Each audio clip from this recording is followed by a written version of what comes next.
Hi everybody, this is Lance from ThetaTraders.com. In this video I'm going to go over an analogy of selling a covered strangle with stocks compared to buying a house.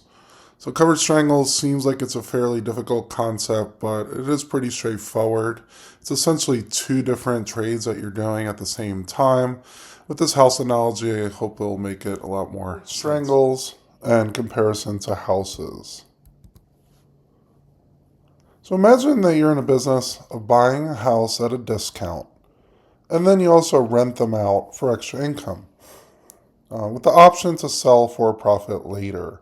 This is essentially a covered strangle. We're going to go over the two individual trades that you're doing, and it's very related to just finding a house at a discount buyer and renting it out like a landlord selling it. But luckily you don't have to worry about getting phone calls at 2 in the morning for needing plumbing help and whatnot from your tenants. You can just do it with stocks. Alright, so cascade put first. This is when you're offering to buy a house at a current discount. So let's say a house is on the market, but it's not getting sold. Those interest rates are really high right now, and people don't necessarily want to do it. And you come in with a fully cash offer for a little bit lower, in most cases, than what the current price is. So let's say you find a house you'd like to own, but instead of paying the full price, you tell the seller, I'm going to agree to buy this house at a lower price. That is like the strike price of the house. If no one else takes it in the next month, in return, you're going to pay me for making this offer or premium. So the person that currently owns a house and put it on the market, they're trying to sell a house at a certain price, but you're coming in saying, if no one buys it, I'm going to agree to buy it at a lower price depending on how the market does, and I need to get compensated for that, so you're going to pay me a little bit of premium to do that. Let's say the market drops, interest rates go up more, people don't want to buy the house as much as they did a month ago. Then you must buy the house at that price that you agreed on. But since you wanted the house anyway, you're getting that house at a discount. Now, if the house price stays high, let's say he does find a buyer at the price that he wants it at, you're just going to keep the premium that you took in and then move on. You could look at doing this with another house. You could keep that premium that you took in and buy shares of something if you want, or maybe buy part of a house. Just trying to do an analogy there. Now, covered calls is the other side of the trade in a covered strangle.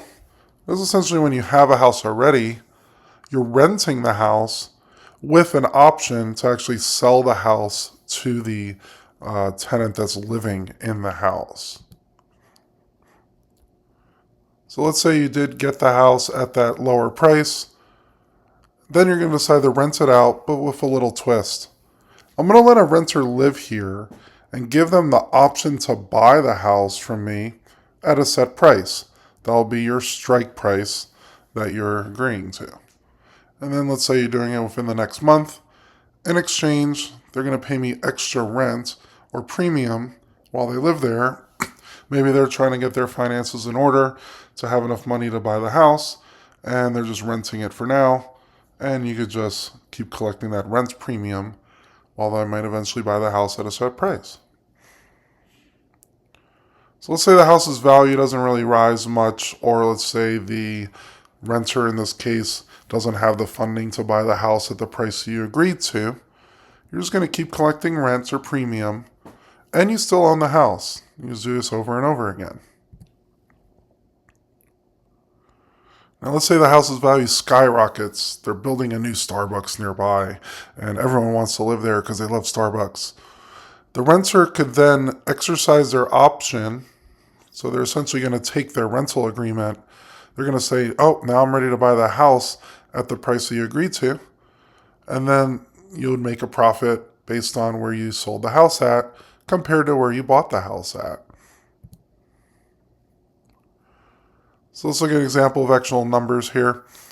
Let's say a house is in the market for $300,000, but no one is buying that house.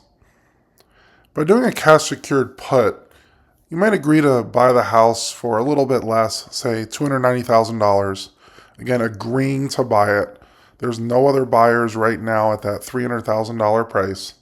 So you're agreeing to buy it at $290,000 anytime between now and, let's say, a month from now.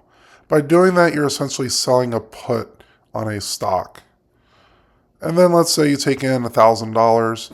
That would be the premium you're taking in for selling that put, or the premium you're getting for agreeing to buy this house for a lower price.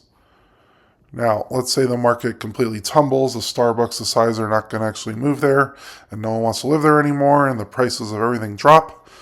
At that point, you are agreeing to buy the house at $290,000. It might end up being worth even less than that. And there's probably a good chance it would be, in order for the person that currently owns the house to sell it to you for $290,000. Covered call is kind of the opposite side. You already own the house. Let's say you got it for $290,000. Then you're going to rent it out. Let's say it's $2,000 a month in your rent. That's like your call premium when you sell a covered call. And then you might agree to sell it to the renter for $300,000. So you might make some profit in the house if the person comes in and agrees to buy the house at a future time.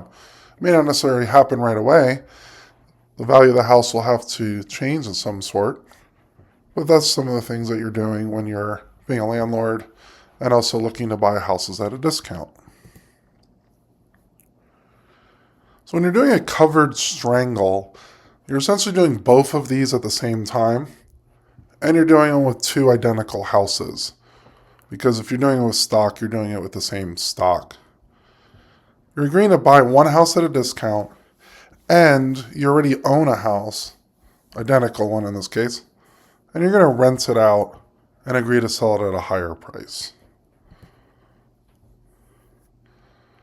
So in conclusion, by selling cash secured puts, you're essentially agreeing to buy assets like houses or stocks at a discount while getting paid for waiting. If assigned, that means you bought the house or you got your shares of stock, you then own the asset. Then if you sell covered calls, you're going to collect rent while still allowing for a potential sale at a higher price. Either way, you're going to be generating income selling those puts and also selling the covered calls while managing risk. And there's a lot of different ways you can manage risk here. Depends on the price that you're agreeing to buy the house. Depends on the price you're agreeing to sell a house if you already own it. How much income you're taking in. All these are different factors you can look at when you're doing the covered strangle strategy. So there's two main things you have to consider when you're doing this. One is the fundamental analysis. This is determining the right house or the right stock to use. You necessarily don't want to do this with houses that you don't want to buy. You want to make sure that the house is in a good location, it has good tenants, no crime, stuff like that. For stocks, it's the same thing. You want to see, is there good generating income? Is it growing over time? Maybe it pays a dividend. All those things are fundamental analysis. Then you want to make sure that you're buying the house correctly. You can also look at technical analysis, looking at the current price of a house and seeing where the trend is.